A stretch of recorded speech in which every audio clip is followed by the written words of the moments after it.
Looking at this 10-point plan that Rishi Sunak has put forward, some of the points are relatively vague, some of them are more specific. What's your overall takeaway from his proposals? The overall takeaway is that he is embarking upon precisely the same sort of programme as the Home Secretary has been pursuing for the last 3 years. That is one of seeking to avoid asylum responsibilities, seeking to suggest that these should be other people's responsibilities and not this country's, and trying to therefore prevent people arriving, continuing the idea of not processing the claims of people who do arrive, and imagining that somehow or other, the still relatively few people who come to this country to seek asylum can be made and sent somewhere else for someone else to take responsibility. It is a hopeless, hopeless way of responding to this, and it has collapsed our asylum system, because the one statistic that perhaps more than any other that needs to be more talked about is that when the Home Secretary became the Home Secretary 3 years ago, we had a backlog in our asylum system of around 15 to 20,000 cases waiting more than 6 months. That figure has risen to the last count of well over 75,000. It is probably very much higher now. And it has gone up every time there has been a count. That is because we are not dealing with our asylum system. We are just letting it fall apart. Mean that we haven't funded our asylum system enough, that we don't employ enough people to do the processing?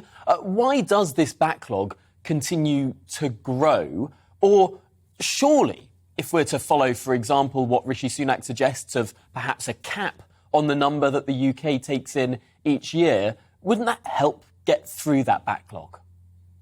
I'm afraid ideas of caps are for the birds.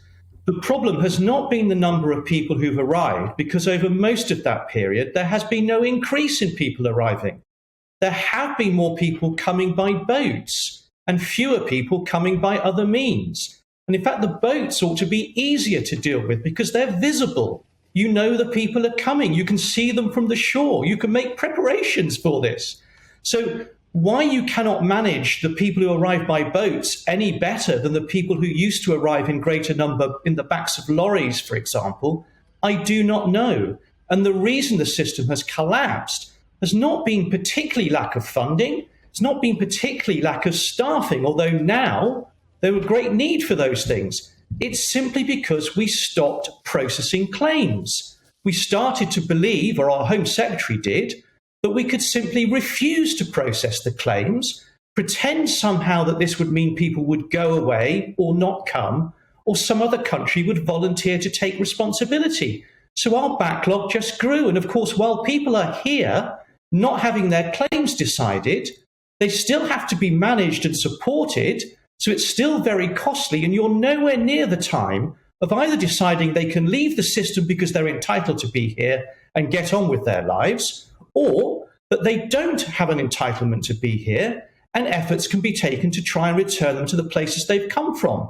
So it's just a huge waste of capacity, effort, and at great human cost, of course, for the people who are left in limbo in the meantime, wondering what on earth is going to happen to them.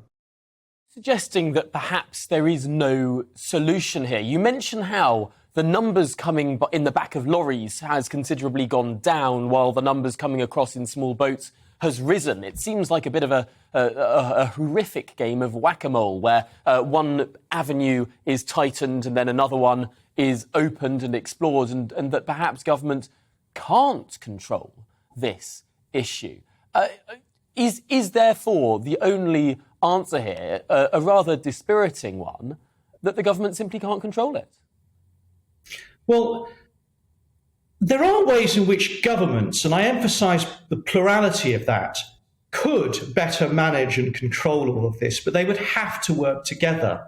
And a critical part of that would be having to accept that they all have to take their share of responsibility. And that's a problem with the UK, because we still receive very few people. We The could share United Kingdom responsibility government with would France. say that it has opened a huge avenue from people from Hong Kong, for example. It's opened a large avenue for people from Afghanistan, from Ukraine.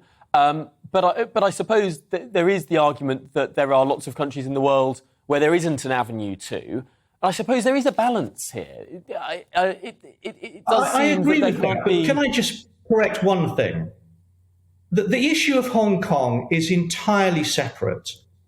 People coming from Hong Kong, nothing. I mean, it's a great scheme for people from Hong Kong. Every single person who has a visa right from Hong Kong is a British national. The basis upon which they can come is having British nationality and having sufficient funds to support themselves. It's nothing to do with fleeing persecution. So we should not compare that to the issue of asylum. You talked about Ukraine and Afghanistan. You're quite right. And Syria as well. Refugees. And Syria beforehand. The Afghan and Syrian programs, very important, large by our historical standards, but small in terms of the numbers of people provided protection overall. Our asylum system has long dealt with and provided safety to many, many more people. The Ukrainian scheme is different. It's taken a long time to get going, but it is dealing with significantly larger numbers of people than this country has been used to. But still, if you look at any comparator in Europe or those that provide asylum elsewhere around the world in serious number, we lag proportionately far behind.